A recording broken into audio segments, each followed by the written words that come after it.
সমগ্র জগৎকে ধারণ করে আছেন যিনি, তিনিই দেবী জগদ্ধাত্রী, তিনিই দেবী পার্বতী, তিনি স্বয়ং আদি শক্তির অন্যতম এক রূপ। রাজসিক দেবী দুর্গা, তামসিক দেবী মাতা কালীর ন্যায় বঙ্গে তান্ত্রিক মতে পূজিত হন হৈমন্তিকা। কার্তিক মাসের শুক্লপক্ষের সপ্তমী থেকে নবমী তিথিতে দেবীর আবির্ভাবের পৌরাণিক ব্যাখ্যা যেমন আমাদের চমৎকৃত করে, তেমনি আকর্ষণ করে এই বাংলার জগদ্ধাত্রী পূজার ইতিহাস। বাংলার জগদ্ধাত্রী পূজার চল শুরু মহারাজ কৃষ্ণচন্দ্রের হাত ধরে, যদিও মতান্তরে তার আগেও বিক্ষিপ্তভাবে কোথাও কোথাও মাতৃমূর্তি বা পূজার উল্লেখ আছে। কিংবদন্তি অনুযায়ী 12 লক্ষ টাকার নাজরানা দিতে অপারগ হয় নবাব আলীবর্দী খানের সেনার হাতে বন্দী হন মহারাজ কৃষ্ণচন্দ্র। মুক্তি পাওয়ার পর বাড়ি ফেরার পথে তিনি দেখতে পান দুর্গাপুজোর বিসর্জন যাত্রা যাচ্ছে। দুর্গাপুজো না করতে পারার মানসিকভাবে ভেঙে পড়েন কৃষ্ণচন্দ্র।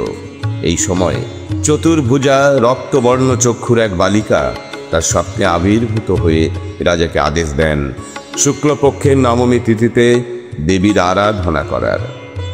সেই 1710 সাল থেকেই বাংলার জগদ্ধাত্রী পূজার শুরু কৃষ্ণনগরে। সেই পূজা ছিল একদিনের।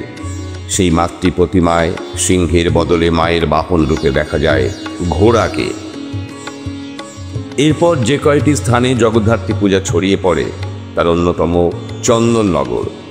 কথিত আছে পরাশিডাঙ্গার দেওয়ান ইন্দ্রনারায়ণ চৌধুরী চন্দননগরের মাতৃপূজার সূচনা করেন। প্রাথমিকভাবে বনেদি বাড়িগুলিতে এই পূজা সীমাবদ্ধ থাকলেও কিছুদিনের মধ্যেই সাধারণ মানুষ চাঁদা দিয়ে এই পূজা করতে শুরু করেন। এই পূজা তখন হয় সপ্তমী থেকে নবমীর তিথি অবধি। চন্দননগরের জগদ্ধাত্রী পূজা অভূতপূর্ব প্রসার লাভ করে ও ক্রমশ চন্দননগরের অনবদ্য আলোকসজ্জাও এই পূজার অবিচ্ছেদ্য অঙ্গ হয়ে ওঠে। বর্তমানে চন্দননগরের জগদ্ধাত্রী পূজা বিশ্ব মানচিত্রে এক অনন্য স্থান করে নিয়েছে। ক্রমশ জগদ্ধাত্রী পূজা ছড়িয়ে পড়ে দিকে দিকে। অন্যান্য জেলাগুলোতেও জগদ্ধাত্রী পূজার প্রচলন শুরু হয়। জয়রামবাটি, কৃষ্ণনগর, হাওড়া সহ নানা স্থানে জগদ্ধাত্রী পূজার আয়োজন শুরু হয়। দক্ষিণ 24 পরগনাও এতে পিছিয়ে নেই। দক্ষিণ 24 পরগনার বিভিন্ন জায়গায় জগদ্ধাত্রী পূজা অনুষ্ঠিত হয় মহা সমারোহে। তার মধ্যে অবশ্যই অন্যতম বারুইপুর নতুন ভোর সোশ্যাল ওয়েলফেয়ার সোসাইটি আয়োজিত নতুন ভোরের নতুন পুজো। যথাযথ নিয়ম মেনে 4 দিন অতি উৎসাহে মাতৃবন্দনায় নিয়োজিত থাকি আমরা। বঙ্গে জগদ্ধাত্রী পূজার ইতিহাস যেমন চিত্তাকর্ষক, তেমনি দেবী জগদ্ধাত্রী আবির্ভাব বঙ্গে জগদ্ধাত্রী পূজার ইতিহাস যেমন চিত্তাকর্ষক, তেমনি দেবী জগদ্ধাত্রী আবির্ভাব সম্বন্ধেও অত্যন্ত মনোগ্রাহী ব্যাখ্যা পাওয়া যায়। প্রচলিত একটি ধারার মতে অরিন্দাসুর অর্থাৎ মহাহস্তিরূপী অসুরকে বধ করতে আবির্ভূত হন চতুর্ভুজায় মা জগদ্ধাত্রী। তবে তিনি কেবল অসুর বিনাশিনী নন, একই সঙ্গে তার উপর ন্যস্ত এই জগতের ভালো মন্দর দায়িত্ব। জগৎকে ধারণের গুরুভারও বহন করেন স্বয়ং তিনি। অপর একটি মতে দেবলোকের 4 দেবতা যথা অগ্নি, পবন, চন্দ্র ও ইন্দ্রদেবের দম্ভ চূর্ণ করতে জগদ্ধাত্রী রূপে আসেন মা শক্তি স্বয়ং। দেবী একটি চারা রোপণ করে উক্ত দেবতাগণকে ওই চারা গাছটির প্রতিসাধনের মাধ্যমে তাদের ক্ষমতা প্রদর্শনের আহ্বান জানান। 4 দেবতাই সর্বস্ব প্রয়োগ করেও ব্যর্থ হন।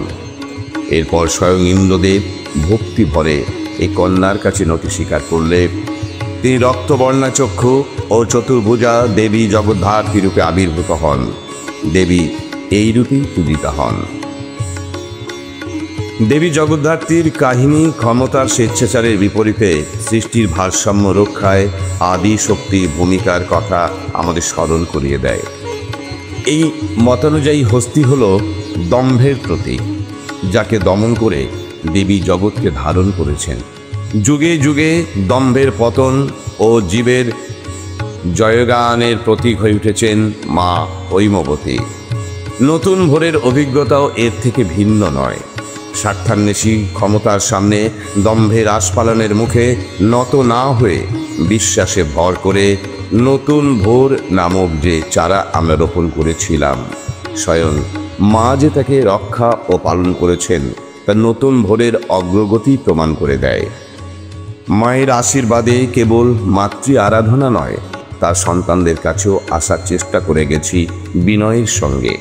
আমাদের বিশ্বাস মা সর্বদা আমাদের সঙ্গে আছেন। তার উপস্থিতিকে উপলব্ধি করেছি কেবল মণ্ডপে নয়, নিজেদের জীবনেও।